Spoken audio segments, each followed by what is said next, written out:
ये final term preparation series की video है। कंप्लीट सीरीज इस चैनल के ऊपर अपलोड की जा रही है और आज की वीडियो के अंदर आपको CS 607 के फाइनल टर्म के सॉल्व एमसीक्यूज करवाए जा रहे हैं फाइनल टर्म एग्जाम्स की प्रिपरेशन के लिए। इसमें सबसे पहले ये कि the tractable problems are further divided into structured and dash problems. Tractable problems ये होती हैं फर्दर डिवाइडेड होती हैं स्ट्रक्चर्ड और डैश प्रॉब्लम्स के अंदर। सो स्ट्रक्चर और कॉम्प्लेक्स प्रॉब्लम्स के अंदर वो डिवाइड होती है। उसके बाद ये कि reasoning in forward chaining is known as, reasoning जो है फॉरवर्ड चेनिंग के अंदर वो जाना जाता है किसके तौर पर, डेटा ड्रिवन रीजनिंग के तौर पर। उसके बाद ये rule which takes a set of input and gives advice as a result. एक रूल जो कि लेता है सेट ऑफ इनपुट और देता है एडवाइस एज अ रिजल्ट, वो कहलाता है डायरेक्टिव रूल। उसके बाद ये कि इन सम केसेस, कुछ केसेस के अंदर क्या होता है कि रूल प्रोवाइड करता है मोर डेफिनेट एक्शंस, जैसे कि move left या close door, in which case the rules are being used to represent वो है directives। उसके बाद ये the degree of truth that we have been talking about is specifically driven out by a function called the dash function। degree of truth जिसके बारे में हम talk कर रहे हैं स्पेसिफिकली जो है वो ड्रिवन है एक फंक्शन से कहलाता है। वो कौन सा फंक्शन, मेंबरशिप फंक्शन। उसके बाद ये कि within an expert system, एक एक्सपर्ट सिस्टम के अंदर dash contains facts about a specific subject area and rules that express the reasoning procedure of an expert on the subject. So इसका जवाब है नॉलेज बेस। नॉलेज बेस के अंदर जो facts होते हैं एक स्पेसिफिक सब्जेक्ट एरिया के बारे में। उसके बाद फिर के expert system technique where a hypothesis, जहां पर एक हाइपोथेसिस जो है इज गिवन दिया जाता है at the beginning and inference engine proceeds to ask the user question about selected facts until the hypothesis is either confirmed or denied. So इसका जवाब है बैकवर्ड चेनिंग। उसके बाद ये कि सिमेंटिक नेटवर्क आर ग्राफ्स, ये ग्राफ्स होते हैं विद नोड्स रिप्रेजेंटिंग, जहां पर नोड्स रिप्रेजेंटिंग कर रही है क्या, ऑब्जेक्ट्स को, एंड आर्क्स रिप्रेजेंटिंग, और आर्क्स रिप्रेजेंट कर रहे हैं रिलेशनशिप्स ऑब्जेक्ट्स के दरमियान। उसके बाद ये कि एक स्टेटमेंट जो है कंजक्टिव नॉर्मल फॉर्म के अंदर कंसिस्ट ऑफ, उसमें क्या है, ends of ores. So first one is the answer. उसके बाद फिर इन एडवर्सरियल सर्च के अंदर देयर में अकर्स सच अ सिनेरियो। सो एक सिनेरियो हो सकता है where two opponents also called, जहाँ पे दो ओपोनेंट्स कहलाते हैं और भी कुछ कहलाते हैं, आर सर्चिंग फॉर गोल्स, वो सर्च कर रहे हैं गोल के लिए, वो कहलाते हैं क्या, वो कहलाते हैं एडवर्सरीज। और उसके बाद ये कि mutation can be as simple as just flipping, mutation जो है वो इस तरह सिंपल भी हो सकती है जैसे कि flipping a bit at random और एनी नंबर ऑफ बिट, ये ट्रू है। उसके बाद ये कि एक प्रोपोजिशन जो है वो स्टेटमेंट है किसका, फैक्ट का।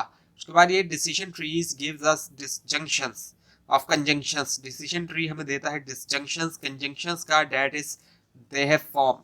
सो a and b and dash and c and d, so इसका जवाब है और उसके बाद फिर hypothesis space uses dash of the attributes, ये यूज करता है डैश जो है एट्रीब्यूट्स का, वो है कंजंक्शंस। उसके बाद ये कि measure of effectiveness of an attributes, measure करना इफेक्टिवनेस एक एट्रीब्यूट का क्लासिफाई करने में ट्रेनिंग डेटा, वो कहलाता है इंफॉर्मेशन गेन।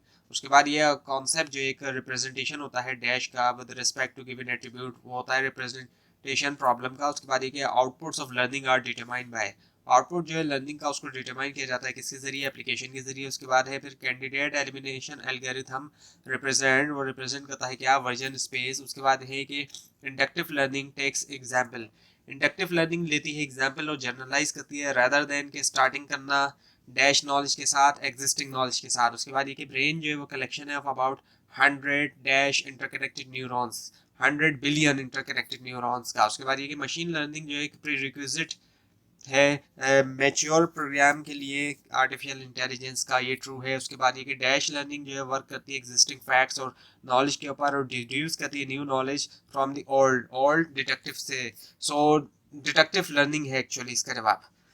उसके बाद ये कि many machine learning systems are classifiers, बहुत से मशीन लर्निंग सिस्टम्स क्लासीफायर होते हैं, ट्रू है। उसके बाद ये कि dash stands for interactive dichotomizer, ये है ID, ID stands for interactive dichotomizer. उसके बाद ये कि fuzzy inference systems are not associated with the number of names, fuzzy inference system associate नहीं होते नंबर ऑफ नेम से, ये फॉल्स है। उसके बाद ये कि डैश लॉजिक जो है लेट अस डिफाइन, वो हमें डिफाइन करने देती है more realistically the true function that define real world.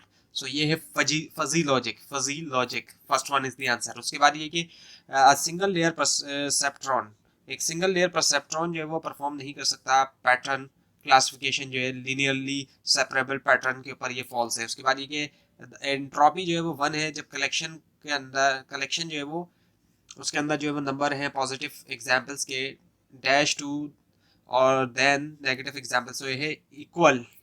उसके बाद ये कि मशीन लर्निंग टिपिकली फॉलो करती है डैश फेजेस फिनले के मुताबिक 3 फेजेस। उसके बाद ये कि मोस्ट पॉपुलर डीफजिफिकेशन मेथड जो है वो सेंट्रॉइड कैलकुलेशन है, वो ये ट्रू है। उसके बाद ये कि robotics have active contribution from, robotics के अंदर एक्टिव कंट्रीब्यूशन है कहाँ से, बायोलॉजी, साइकोलॉजी और mathematics, all of the given option है। उसके बाद ये in ANNS MSE is known as ANNS के अंदर MSE जो है वो जाना जाता है किसके तौर पे, यानी कि ये एब्रीविएशन किसी है।